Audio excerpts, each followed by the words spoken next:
Hibachi senbei. My pronunciation may be off, but this is the name of a Japanese rice cracker that is filled with Black Digger Wasps.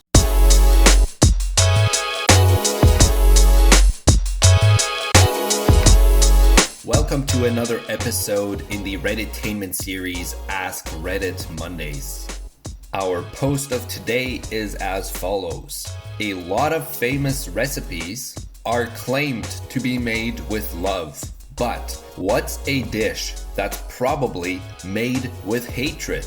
Off the top of my head, I'm thinking probably anything that I personally don't like. That would be my answer. But I'll be curious to see what kind of answers people have come up with, and also curious to see if we discover new kinds of food that we've never heard of. Obviously, I think more than anything, this is just a play on words. I don't think any of the foods are made with hatred, but if you were to describe them to someone and they sound very unpleasant or not very tasteful, one could imagine that they were made with a lot of hate. But let's dive into the comments and see what people say. My mom's Snail Stew. My mom rents a plot of land for growing organic veggies as a hobby. Now, every damn year, an army of snails invades her crops.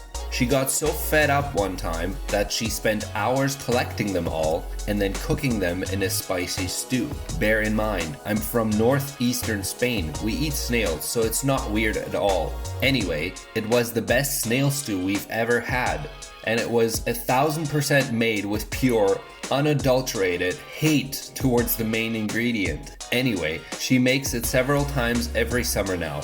It's always fantastic. Well, judging by this comment, this food was actually made with hate. And then again, snail stew, I'm not sure if that is something that I would want to try. I am kind of curious to know what it tastes like. I would probably try, just to know. I guess if you grow up with a certain dish, it's not as weird to you as it may be to somebody else, because to me, obviously, snail stew is not at the top of my list when I think about food. But I'm curious to know how common it actually is to eat snails. Comment down below if you have tried snails or if you actually like eating snails. Next comment. My year 8 cooking teacher, who was presumably rented from the Institute of British Stereotypes or something, suggested adding both Heinz baked beans and Marmite to the same lasagna to make it healthier. So probably that. Just picturing Heinz baked beans in those cans and Marmite together in a lasagna, that just sounds disgusting. Each one on their own in the right context, I think, aren't bad in itself, but mixed together it just sounds like a disaster. Someone follows up and says, I love both Heinz baked beans and Marmite.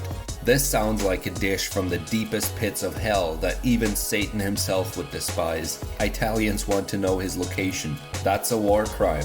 Someone else says, anything 2 minutes before closing by a line cook. I can't even imagine if you're the cook and somebody comes in just minutes before closing. But then again, have we all done that? Maybe not in a restaurant necessarily, but I know I've definitely gone to the store just minutes before closing. I felt really bad, but I needed to grab something, and I was in and out of there before they actually closed.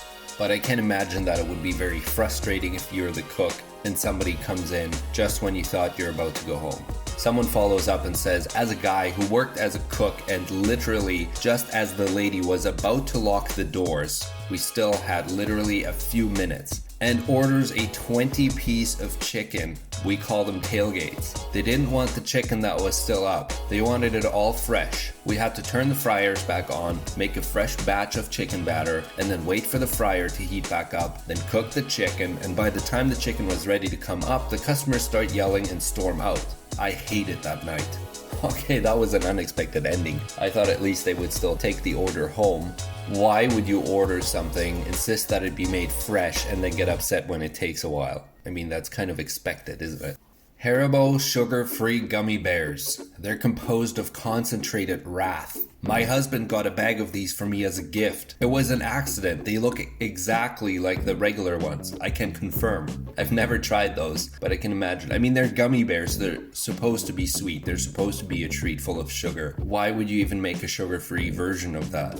Someone says, God, the Amazon reviews of them are some of the best pieces of written comedy that's ever graced the English language. Well, you guys piqued my curiosity. I will check out those Amazon reviews. Let's go and look them up. Alright, we're clicking on the 1-star reviews just to get to the most dissatisfied customer reviews right away. This is on the Haribo Gummy Candy Gold Bears Gummy Candy 5-pound bag. These are some lengthy reviews, I'm not gonna lie. There is a review on here that is probably over 10 paragraphs long. I think this review could be a video on its own, so I'm not going to go read the entire thing, but let's look for some of these shorter ones. Jack says, tastes great, end results were not. This is not a warning. This will cause your rectum to enter turbo mode and empty your entire life out your rear. You can try eating these in moderation. You can try waiting days between eating them. It does not matter what you try.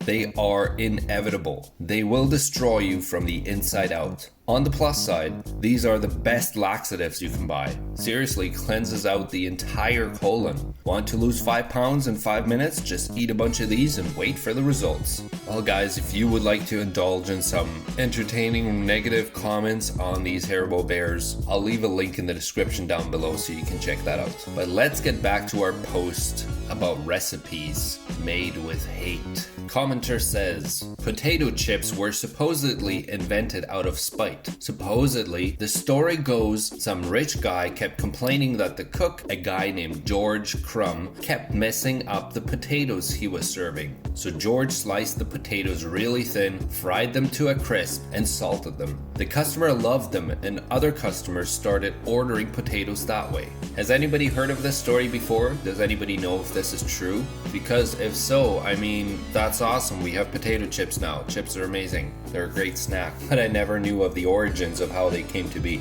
So this is interesting to know. Let's get to the last comment for today, which are the Japanese hibachi senbei crackers. Hibachi senbei wasp crackers. Some Japanese people hated wasps so badly, they turned them into crackers. I'm not sure if that's the actual story on how these crackers came to be, but I looked them up. They are real. They look very interesting. I mean, they literally have black wasps inserted into these crackers. So each cracker has about 5 or 6 Black Digger Wasps inside of them. Apparently they are boiled and dried and then added to a rice cracker mix. If any of you have ever tried this Japanese cracker, please leave a comment down below. I'd love to hear what it tastes like, what the texture is, if it's actually enjoyable, and if it's common. Apparently there are some health benefits involved in eating these crackers, but certainly a very interesting treat. But that is it for today, folks. Thanks for joining again, another episode of Ask Reddit Mondays. If you're new here, subscribe to the channel so you don't miss any new upcoming episodes. We have a number of series to provide a fun way to explore Reddit. As always, links are in the description down below. Join the conversation and leave a comment, and I will respond as much as I can.